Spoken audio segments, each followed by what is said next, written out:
Hi, this is Professor John Ewing, and we're going to talk about the religion of Buddhism today. If you open up your PowerPoint in the PowerPoints area, and I'm just going to move my camera over so we can see that, hopefully. Thank you.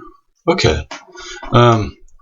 This video, like the one on Hinduism, is designed to give you some explanation for the PowerPoint slides and for some of the material you're covering in this course.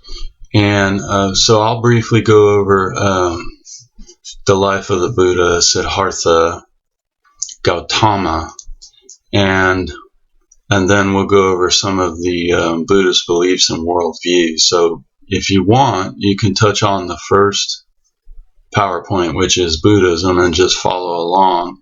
And then at some point, open up the second PowerPoint in that area.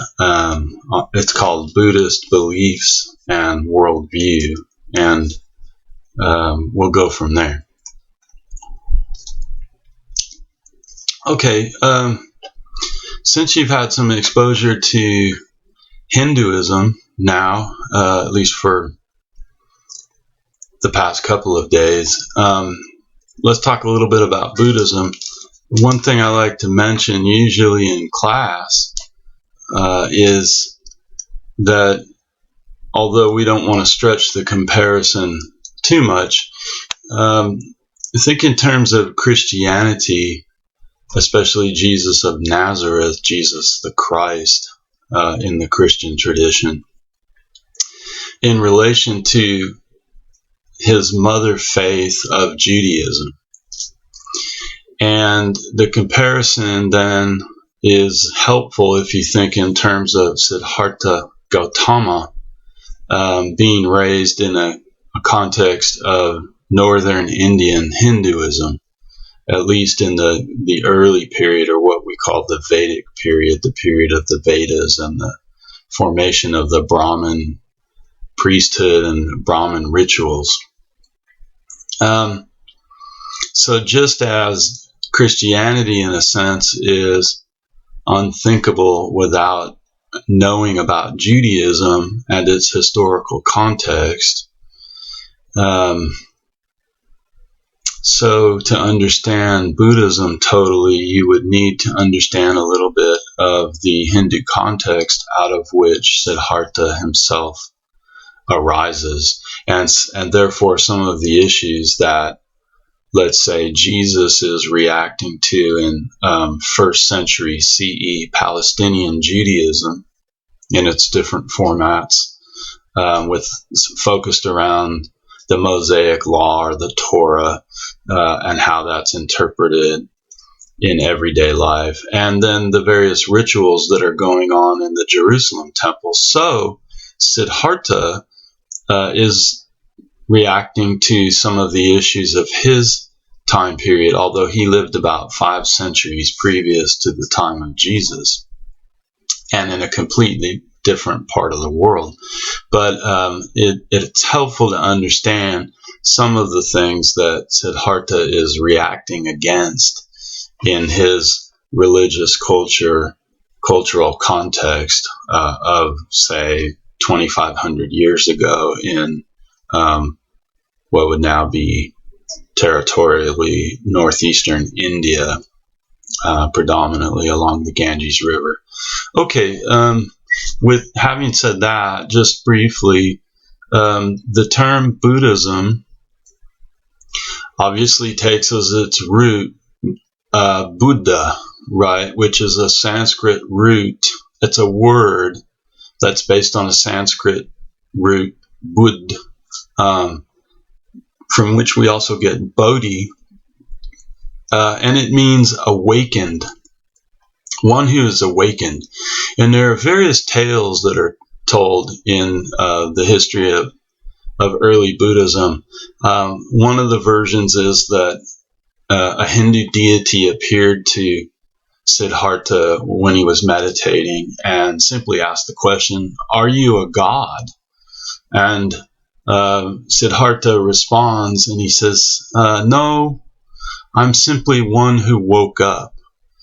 And hence the explanation of his spiritual title, Buddha. The Buddha means the awakened one, or sometimes it's translated as enlightened one, right? The one who attained enlightenment of a profound sense of interconnected reality, right? On a physical level and on a metaphysical level or transphysical level. And so the story of the Buddha is the story of the awakening of Siddhartha. And he's a spiritual seeker. Some of this information you'll have covered in the textbook chapter on Buddhism, and I've digested some of that in some of the slides here. So let's continue on here. This is just some extant manuscripts, the earliest fragments we have of some of the teachings of the Buddha. One thing to know about the teachings of the Buddha is that it was an oral tradition. Admittedly, it was an oral tradition that was passed on through generations of his followers, monks, etc. And then there were a series of what are referred to as the Buddhist councils in later centuries. And the notion was that some of the monks in the monasteries had become rather lax, and therefore they wanted to come together, the elders, and to hold a council and focus on a canonized version of the sutras of the Buddha. Sutra means it means something that's linked together, probably referring to the manuscripts that were sewn together, but they're simply collections of the Buddha's teachings, sermons, so to speak, to his disciples, etc. So these are some of the earliest that survive. You can see 1st century CE, the Gandhara birch bark scroll fragments. And this is from birch trees. This is simply bark that would have been dried out and then written in the Pali language or in other sort of Middle Indian dialects, etc., as Buddhism spreads. And this gives you an idea, at least, of what they might have looked like. Okay, where was the Buddha from? He, by tradition, he's born in outside of a city now called Lumbini, which would territorially be the modern country of Nepal in the foothills of the Himalayas.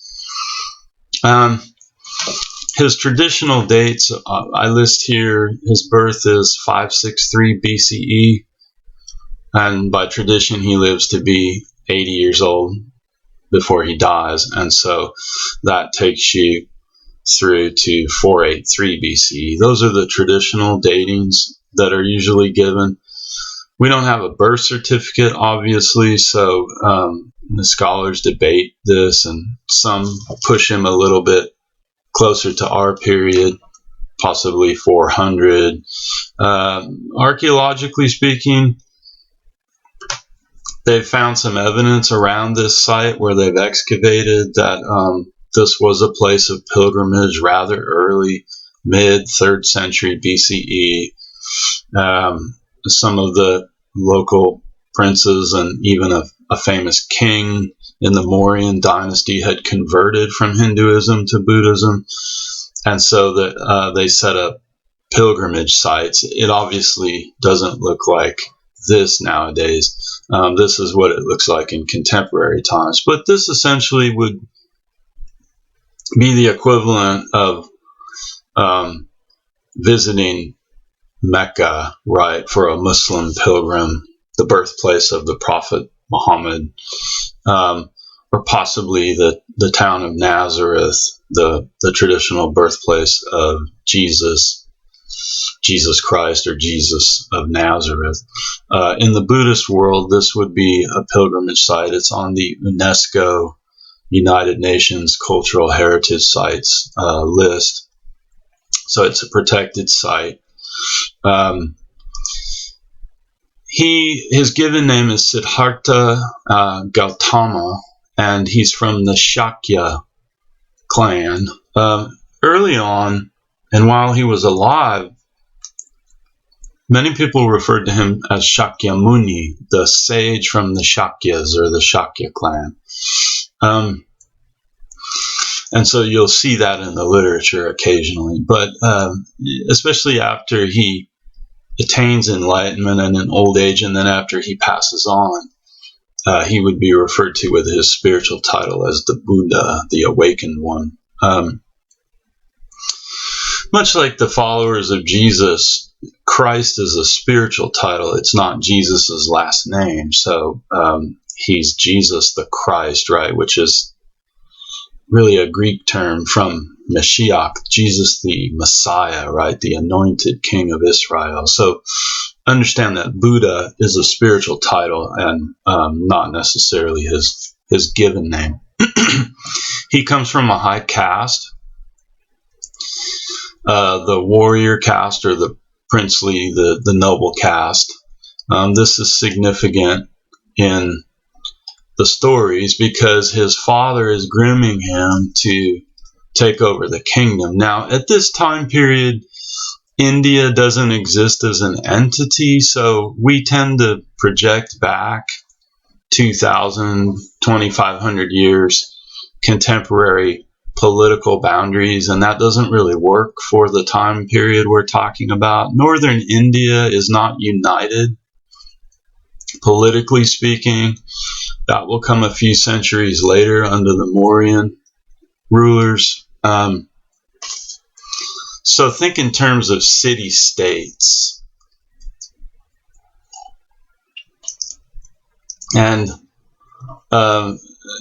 Siddhartha's father is, this is a hereditary succession. So he's grooming his son, born into this high caste, into this clan, this family, to take over his kingdom after his father passes away. So in the traditional tales that are told about the life of the Buddha,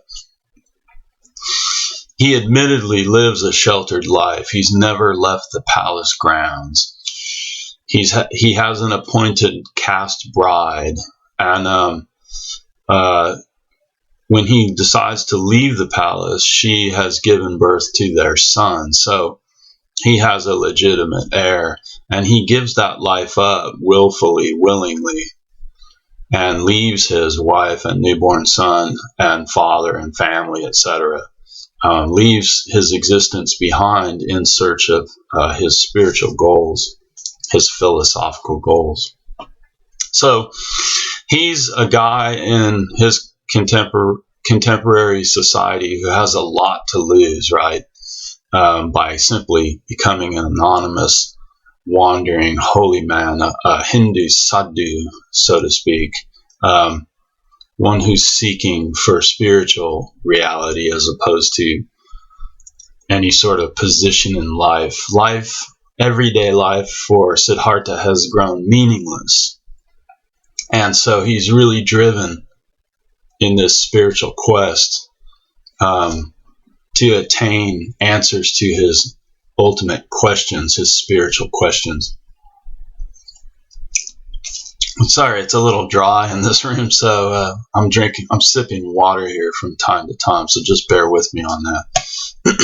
Okay, if you go to the next slide, something happens. Siddhartha begins to question his existence, and so he determines that he's going to venture forth from his father's palace. And this is something very profound in the tradition. It's referred to as the four sightings. Siddhartha goes out. You can see an illustration here with his trusted servant in a chariot, and the gates are open. He's leaving the palatial grounds for the first time in his very sheltered life. By tradition, this happens in his late 20s. He's supposed to be about 29 when this going forth takes place. And he comes across 4 different types of people, and you can see them depicted here as if Siddhartha sees those instantaneously. But they come in as sort of a series, and they impact him very much. First, he comes across an elderly man, people from low caste, lower class, working people who have been ravaged by life, arthritic in a sense. He comes across a leper colony, and he's really moved by this. People who are critically ill, chronically ill, and who are suffering. And that's the big thing. And he wonders, do princes suffer? He comes across ultimately a Hindu cremation ritual where the person's already passed away, and the extended family members are preparing the body for the cremation, and then they will sprinkle the remains in the river. And this has been carried down through the centuries. This is still carried on in Hinduism, especially in the Ganges River, where cremations go on right by the side of the river, and then the ashes are offered to the river on behalf of the spirit of the departed. Ultimately, Siddhartha questions the meaning of human existence, and he wonders, is there any ultimate answer to this? Do we just wake up daily, eat a series of meals, engage in public life, private life, family life, and maybe we live 60, 70 years, etc., whatever natural life expectancy was at his time, which it wasn't that much. As it is now, it's about 80 years roughly. And then we die, and then that's it. And so he's driven by these questions, why is there suffering? Where does it derive from? Why do humans have to suffer physically, emotionally, spiritually? Why do we seem to have these cravings and these longings that ultimately can't be satisfied? Why do people have to die? Why is there death? Is there another existence beyond this current existence? Is there any true reality behind everyday life? Excuse me. His ascetic efforts go on for about 6 years, and according to the tradition, to the point where he's not really eating, and he has practiced various forms of meditation. He's trying to break his body, trying to conquer desire, and in a sense, trying to answer his most profound questions. So he essentially starves himself almost to death. You can see he's pictured in this illustration here. You can see his rib cage, and very ascetic. He stopped eating to a certain extent, and he swoons from this. Something remarkable happens to him at this point. A village girl, a peasant girl, is herding her goats by the river, and she sees him there. He's fainted from lack of nourishment, and she doesn't know that he's a prince. She doesn't know who he is or what caste he's from or what village he's from, etc. She simply acts out of compassion and begins to feed him from her bowl of rice and her cheese, I think it is, curds, her simple meal, and he revives. And he begins to learn the idea of compassion, co-suffering. In other words, that she had nothing to gain from this encounter. She simply was moved by compassion to help him. And so that always kind of stuck with him, even in later life. And later, compassion is something that's emphasized in Buddhist teaching. Siddhartha comes to realize through this experience something that's referred to in the tradition as the middle way or middle path. And this is very important in Buddhism. He realizes that when he was living in his father's palace, he was overindulging himself. He had all the food he could eat. He had, all the sex he could want, right? Concubines. That's mentioned in versions of the stories because he's a prince, because he's a noble. And so he had all of these things, a nice life, etc. He was at the pinnacle of his society, and yet he was empty. It was meaningless for him. He had family life, etc. And then he tried to hop to the opposite extreme and essentially deny his body even natural desires, hunger, sleep, etc. And he realized that he almost broke his body. He almost killed himself.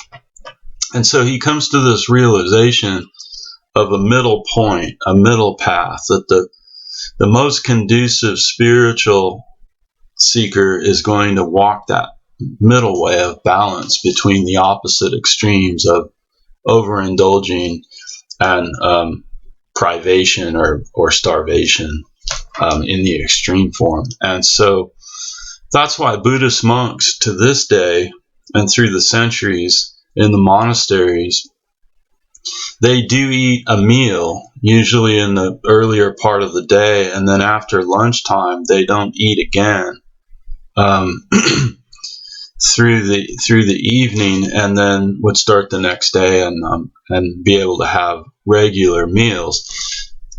It's impossible if you're following that system in a monastery as a monk or a nun. It's impossible to overindulge because essentially you're having one meal a day or possibly two small meals, one at breakfast and then one in the middle of the day and nothing else. But it's also impossible to die of starvation if you're regular with that. So it was a way that the Buddhist monks themselves could walk this middle way and practice this sort of balanced asceticism, giving up the pleasures of the world, right, overindulgence, but also preventing themselves from becoming too zealous in their asceticism and harming themselves physically. So at this point, learning this through being revived and resuscitating himself and restoring his health, then he sits under what's referred to as the Bodhi tree, and that's located in a village called Bodh Gaya in northern India, and it also is a place of pilgrimage for Buddhists. And he sits there and he goes through this series of visions where he's tempted. In some ways, it's kind of like the temptations of Christ that are mentioned in the Christian Gospels. A little bit different there, though. Jesus is tempted with earthly rule, etc. In Siddhartha's visions, he's tempted with bodily pleasure, with physical temptations, and even at one point, Lord Mara, right, the Prince of Darkness, the Dark One, is trying to tempt Siddhartha away from his quest for true enlightenment. And he comes to the final test and he says, will you worship me as a god, right? Almost as his ego. And so this is the final test or final temptation for Siddhartha. In other words, will he worship his own ego? And Siddhartha is not moved by this. He simply touches the earth, and it's very significant. He says, as the earth is my witness, you no longer exist. In a sense, his separate sense of ego. At that point, he's about 35 years old, if this is a 6-year period from the time he left his father's palace. And he has what's called the first taste of nirvana there, where he recognizes the ocean-likeness of all reality, that all reality ultimately is connected on a very profound, very deep level. Nirvana or nibbana, as it's referred to in the Pali language, literally means to extinguish, as in to blow out the flame of a candle or a match. And so nirvana, meaning to extinguish, implies two things. One is an extinguishing of desire, right? Because ultimately, and we'll see that when we look at the Four Noble Truths, Siddhartha claims to have discovered that what feeds our suffering is we're pouring more gas, more fuel on the flame. And the flame, therefore, is consuming us. And so the point then is not to pour more gas on the flame. Let the flame extinguish. And the gas, it's in itself is our craving, our desire. And so the way forward then for the Buddhist is to eliminate or eradicate suffering by eliminating desire, by eliminating these false cravings, or at least regulating them and modulating them as much as we can. At that point, then the Buddha is awakened, right? He comes to this realization that there is no separate ego or self. In a sense, the raindrop hits the surface of the ocean. It's not that the material changes, right? But we're looking at reality from a cosmic perspective, a universal perspective, as opposed to the limited perspective of a separate ego. Remarkably, the Buddha has this very profound visionary experience, and he devotes the rest of his life to simply wandering around as sort of a sage or a teacher. By tradition, he has 5 first disciples, and you can see those depicted there in the illustration.